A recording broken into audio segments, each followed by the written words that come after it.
Como ler a Bíblia livro por livro. Essa é a série que eu te convido a me acompanhar aqui no meu canal.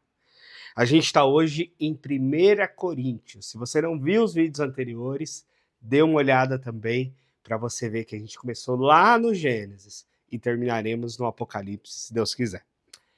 Bom, hoje é 1 Crônicas o nosso tema. Em 1 Crônicas, o contexto geral é que foi escrito num contexto pós-exílio, ou seja, no retorno da Babilônia.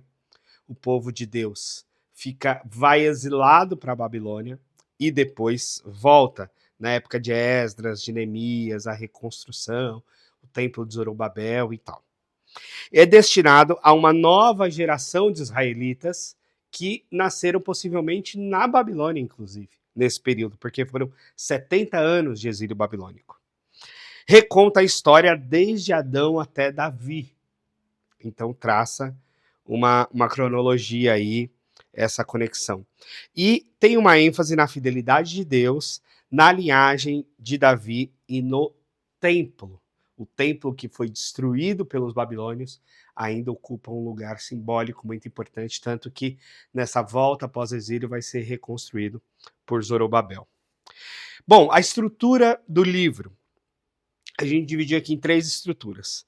Primeiro, do capítulo 1 ao 9, é a genealogia de Adão até as tribos de Israel.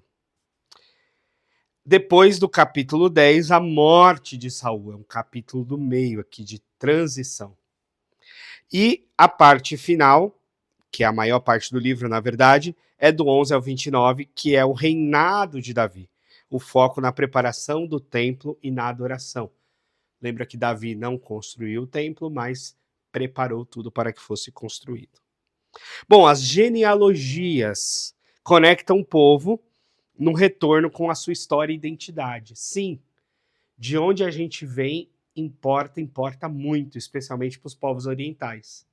Então, quem eram os pais, quem eram os avós, quem eram as gerações, os antepassados, essa conexão é muito importante. A outra coisa, o destaque para Judá, como uma linhagem real, o rei viria da tribo de Judá, e a tribo de Levi como a tribo sacerdotal, por isso levitas. A tribo de Levi são os trabalhadores do templo, sacerdotes e outros. Bom, mostram que Deus preservou o seu povo e as suas promessas. Bom, capítulo 10, a triste queda de Saul. Um relato breve, teológico. Saul morre por sua infidelidade a Deus, então isso é colocado como a causa principal.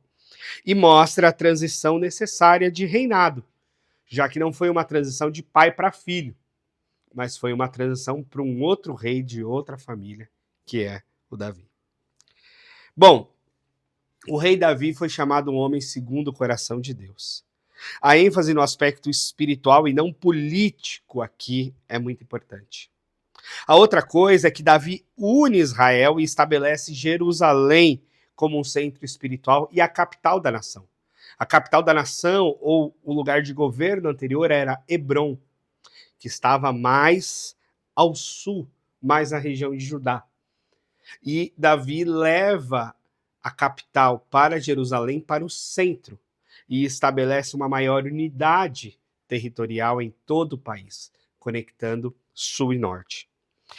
O autor de 1 Crônicas, ele omite as falhas morais de Davi, que são vistas no livro de 2 Samuel, focando mais em sua missão espiritual.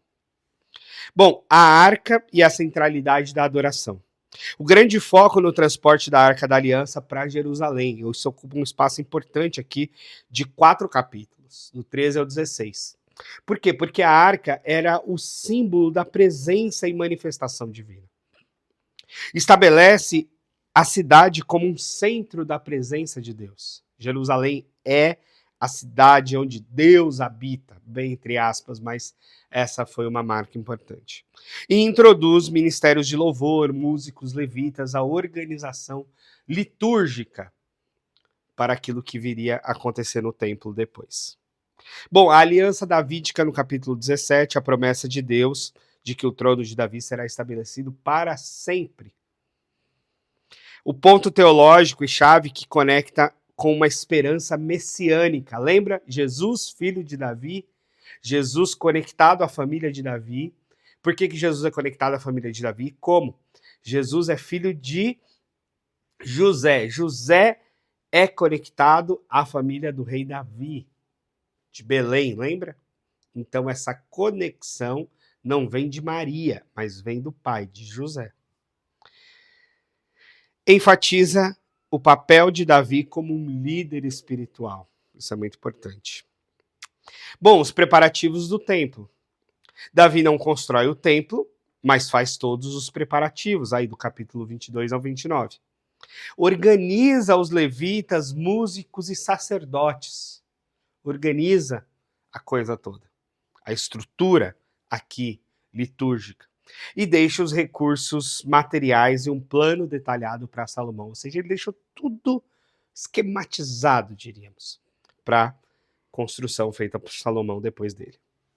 Bom, os temas teológicos centrais. Deus é fiel às suas promessas, mesmo no pós-exílio, mesmo a partir do pecado do povo, a ida para o exílio babilônico, Deus permanece fiel e os traz de volta. A adoração e o templo são centrais na vida do povo de Deus. Até então não era, na verdade, mas agora passa a ser. Depois do rei Davi, o templo passa a ser lugar central, onde se oferecem os sacrifícios, onde há o culto, onde se pede perdão, onde se presta adoração principalmente. A linhagem de Davi permanece como um sinal dessa esperança. E a ênfase na obediência na comunidade e no culto a Deus. Então, sempre a obediência a Deus como um critério para a bênção, para a prosperidade e tudo mais. Bom, aplicações para hoje. Como é que a gente pode aplicar 1 Crônicas para nós? A nossa história importa. Deus escreve uma história de redenção para nós. Deus considera e redime a nossa história. A adoração deve ser central na vida da comunidade de fé. Sim, sempre adoramos a alguma coisa ou alguém. Então que seja ao Deus verdadeiro. E mesmo após quedas e fracassos, Deus restaura a sua aliança. Deus é um Deus de reconexão, um Deus de restauração. E, por fim, somos chamados a servir com alegria, generosidade e reverência. Muito obrigado. Fique conosco. Curte aí, compartilha, porque assim o nosso canal e o próprio YouTube vai te entregar bons conteúdos dessa forma, tá bom? Deus te abençoe. Um abraço.